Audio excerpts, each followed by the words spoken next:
Guys, pasensya na ha. Di talaga ako marunong magtanim. Kung sa buhatan, sa maggapas, marunong ako. Pero yung magtanim talaga, ay nako, patrabaho mo na lahat ng trabaho sa akin sa bukid.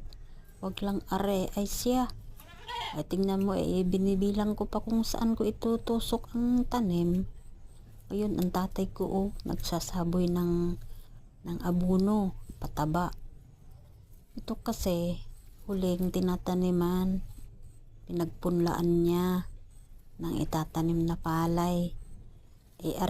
Ako ay nagbakasyon naman, eksakto ay inaararo ng kapatid ko are.